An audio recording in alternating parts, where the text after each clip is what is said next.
Over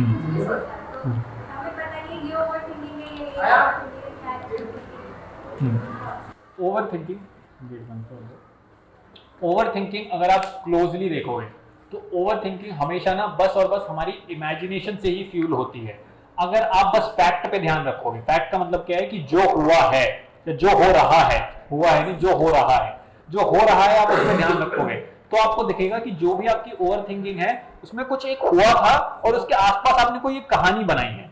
हमारे पास over thinking बस एक कहानी ही होती है, हमारी एक नैरेटिव होता है, उसके अंदर कुछ सच नहीं होता वाकई में। वो हमारा माइंड जो है ना, आप समझो जरा, हमारा माइंड ना एक्चुअली चाहता है कुछ चू करना, किसी को पूरे टाइम किसी अपने आप को किसी चीज में व्यस्त करके रखना।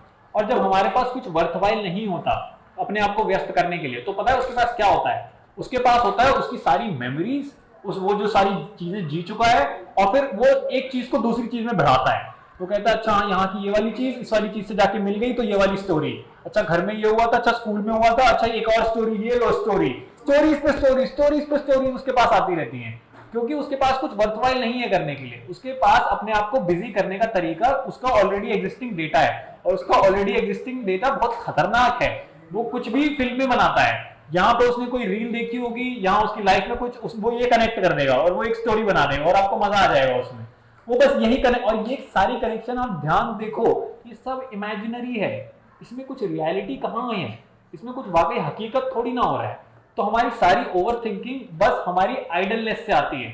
जब आप माइंड को कुछ फ्रूटफुल नहीं देते, जब आप माइंड को कुछ वर्थवाइल नहीं देते, तो वो कहता है कि okay what I will do, I will distract my self.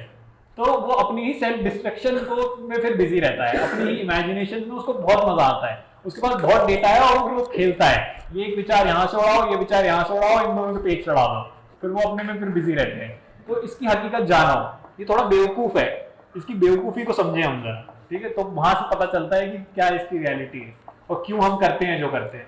हंसी आने लगेगी जब इसकी बेवकूफी देखोगे, भाई क्या चल रहा है, like what's wrong with you.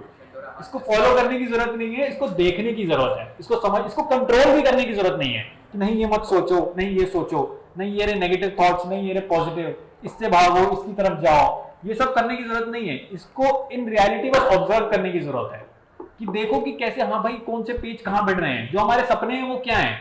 हमारे सपने अगर आप देखोगे तो यही चीज जो अभी मैं बता रहा हूं कि आपका एक विचार यहां से, दूसरी चीज यहां से आके, माइंड बस अपने आप को बस अपनी ही कहानियों में बिजी करके रखता है सपनों में। क्योंकि आपका कॉन्शियस माइंड पूरा बंद हो जाता है, तो उसकी जो अनकॉन्शियस थी, जो भी कोई थॉट था जिस पे आपने ध्यान नहीं दिया, जो आपके साथ एक इंसिडेंट हुआ था जिस पे आपने ज्यादा अटेंशन पे नहीं करा, वो सब आके मिल जाते हैं एक दूसरे में और फिर वही सपने बनते हैं। वो सपने रियलिटी नहीं है। किसी ने आपको बुरा बोला है आपके सपने में, तो उसने एक्चुअली बुरा नहीं बोला है, आपकी इमेज उसके बारे में किसी बुरी की है, आप उसको मानते हो कि ये इंसान बुरा है, तो आपका सपना फिर वो आपको दिखा देगा, प्रूव कर देगा कि ये बुरा है। लेकिन वो उस इंसान को डिफाइन नहीं करता कहीं से भी, वो हमारा ही कुछ है, एक इंप्रेशन, एक आइडिया उस इंसान को लेकर जो हम हमारे सपने में रिपीट होकर आ रहा है हमारे पास। तो ये हमारे इस माइंड की बेवकूफी है, ये उसी की ही कोई समझ लो एक कांस्टेंट एक्टिविटी है जिसमें वो अपने आप को इन्वॉल्व करके रखता है। तो वो इन्वॉल्व करके रखता ही रहेगा और फिर उसी को ही फिर हम ओवर थिंकिंग बोलते हैं।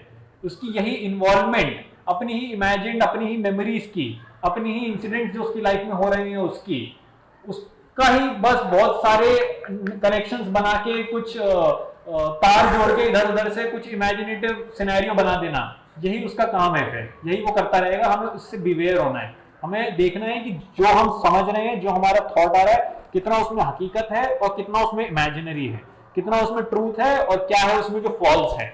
हमें फॉल्स को फॉल्स जानना है और वहां से आपको दिखेगा कि हाँ अब कुछ मेरे को जरूरत नहीं है अपने आप को, अपने माइंड को ये देने के लिए, मेरे पास कुछ वर्थवाइल है जो मैं कर सकती हूँ। I don't have to be really busy in my own imaginations. और ये आता है, समझ आता है धीरे धीरे जब आप ऑब्जर्व करने लग जाते हो।